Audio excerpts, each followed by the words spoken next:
রাসূল সাল্লাল্লাহু আলাইহি ওয়াসাল্লামের ভয়ঙ্কর ধমক আছে একটা, তিনি বলেছেন আনা বারিউন মিন কুল্লি মুসলিম ইয়কিমু বাইনা আযহুরিল মুশরিকিন, আমি ওই প্রত্যেক মুসলমান থেকে আমি বারি, তার কোনো দায়ভার আমার নাই যে অমুসলিম ভূখণ্ডে মুশরিকদের সাথে থাকে। হ্যাঁ, গভীর হুঁশিয়ারি, সতর্কবার্তা, ওয়ার্নিং। অমুসলিম দেশে ব্যবসা করতে যাবেন অস্থায়ীভাবে, ওকে। চাকরি, ওকে। চিকিৎসা পারপাস, ওকে। পড়াশোনা, ওকে। কিন্তু স্থায়ীভাবে যদি কোনো অমুসলিম দেশের পাসপোর্ট নিয়ে থাকতে হয়, স্থায়ীভাবে, of course it should be with the intention of দাওয়া।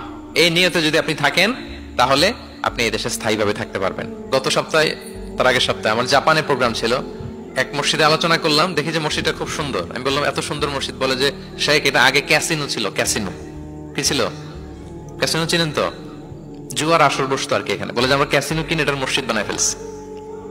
অ্যাট্রাকটিভ প্রেজেন্টেশনের অভাবে আমরা ইসলামের কথাকে তুলে ধরতে পারি না।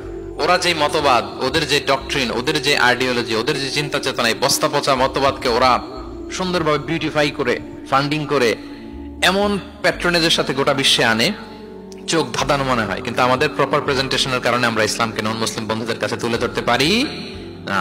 এজন্য আমরা অমুসলিম দেশে যারা থাকি, এটা আমাদের সবার দায়িত্ব। We all are the ambassador of Islam in a non Muslim land. প্রত্যেকে আমরা ইসলামিক অ্যাম্বাসেডর। আপনাকে দেখে ওরা ইসলামকে জাজ করবে। আপনি যদি মিথ্যা বলেন তো আপনার গালি দিবে না, বলবে মুসলমানরাই এরকম, ঠিক কিনা?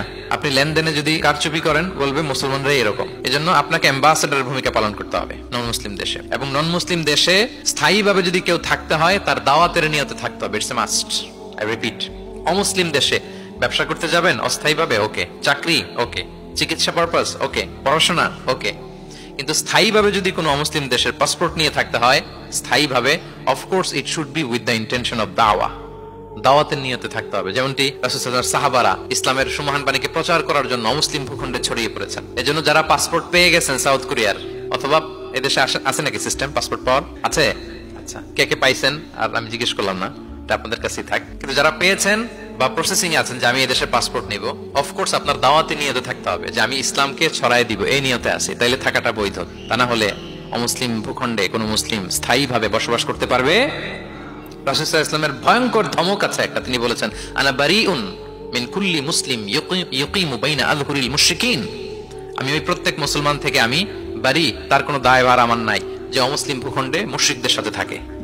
হ্যাঁ, গভীর হুঁশিয়ারি, সতর্কবার্তা, ওয়ার্নিং।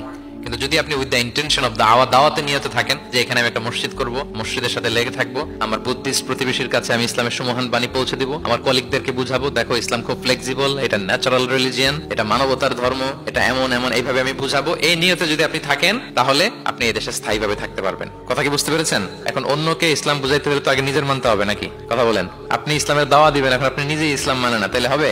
আগে নিজের মানতে হবে। কি বলেন? আগে নিজের ইসলামকে কি করতে হবে?